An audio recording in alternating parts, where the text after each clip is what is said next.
তারেক রহমান যখন লন্ডন থেকে দেশে ফিরে আসছিলেন সে সময় তার ফ্লাইটের ফুয়েল সিস্টেমে পাওয়া গিয়েছিল গুরুতর ত্রুটি। তদন্ত কমিটির পর্যবেক্ষণ ছিল ওই ঘটনায় মাঝ আকাশে বড় ধরনের দুর্ঘটনা কিংবা অগ্নিকাণ্ডের ঝুঁকি তৈরি হয়েছিল। যদিও সৌভাগ্যক্রমে তারেক রহমানকে বহন করা বিমানটি নিরাপদেই দেশে অবতরণ করে। ওই ঘটনায় গঠিত উচ্চ পর্যায়ের তদন্ত কমিটি বিমান বাংলাদেশ এয়ারলাইন্সের প্রিন্সিপাল ইঞ্জিনিয়ার মোহাম্মদ সাইফুজ্জামান খানের বিরুদ্ধে ব্যবস্থা নেয়ার সুপারিশ করে। ইতোমধ্যে তাকে চট্টগ্রামে বদলিও করা হয়, কিন্তু রহস্যজনক কারণে আবারও প্রধানমন্ত্রী তারেক রহমানকে বহনকারী ভিভিআইপি ফ্লাইটের দায়িত্ব পেয়েছেন সেই সাইফুজ্জামান। তাকে রিলিজ না করে পুনরায় প্রধানমন্ত্রীকে বহনকারী ভিভিআইপি ফ্লাইটের দায়িত্ব দেয়ায় ক্ষোভ ও উদ্বেগ প্রকাশ করেছেন সংশ্লিষ্ট অনেকেই। এক বিশেষ প্রতিবেদনে এই তথ্য জানিয়েছে দৈনিক যুগান্তর।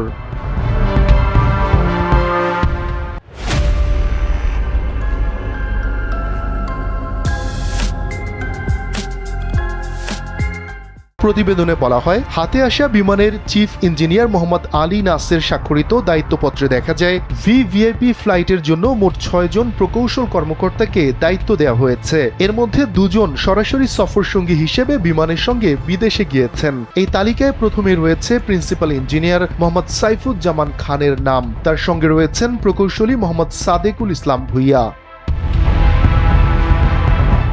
তদন্তে অভিযুক্ত কর্মকর্তাকে কেন ফের ভিভিআইপি ফ্লাইটের দায়িত্ব দেওয়া হলো জানতে চাইলে বিমানের পরিচালক এয়ার কমোডর মোহাম্মদ মঞ্জুর ই আলম বলেন, সাইফুজ্জামান খান একজন দক্ষ ও অভিজ্ঞ প্রকৌশলী। তিনি নিরাপত্তা ছাড়পত্র প্রাপ্ত। অফিস আদেশ মোতাবেক 27 জুন তাকে অব্যাহতি দেয়া হবে এবং 1 জুলাই চট্টগ্রামে যোগদান করবেন তিনি। এর আগে গেল বছরের 25 ডিসেম্বর তৎকালীন বিএনপির ভারপ্রাপ্ত চেয়ারম্যান ও বর্তমান প্রধানমন্ত্রী তারেক রহমানকে বহনকারী বিশেষ ভিভিআইপি ফ্লাইট BG-202 এর উড্ডয়নের আগে জ্বালানি ব্যবস্থায় ত্রুটির সতর্ক বার্তা পাওয়া যায়। অভিযোগ রয়েছে, সেই সতর্ক বার্তা উপেক্ষা করে উড়োজাহাজটিকে উড্ডয়নের অনুমোদন দেয়া হয়েছিল। পরবর্তীতে বিমানের 3 সদস্যের উচ্চ পর্যায়ের তদন্ত কমিটির প্রতিবেদনে সাইফুজ্জামান খানের সিদ্ধান্তকে গুরুতর সিদ্ধান্তগত ত্রুটি এবং দায়িত্ব জ্ঞানহীন বলে উল্লেখ করা হয়। এছাড়া প্রতিবেদনে বিমানের 2 প্রকৌশলী হীরালাল এবং মোহাম্মদ সাইফুজ্জামান খানের ভূমিকা নিয়েও প্রশ্ন তোলা হয়। তাদের বিরুদ্ধে প্রশাসনিক ব্যবস্থা নেয়ার সুপারিশও করা হয়, অথচ সেই হীরালাল এখনও বহাল তবিয়তে।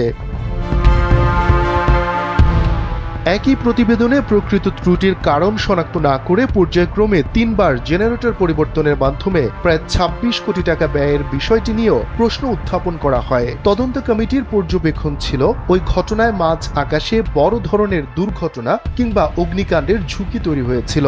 যদিও বিমানটি সৌভাগ্যক্রমে শেষ পর্যন্ত নিরাপদে দেশে ফিরে আসে।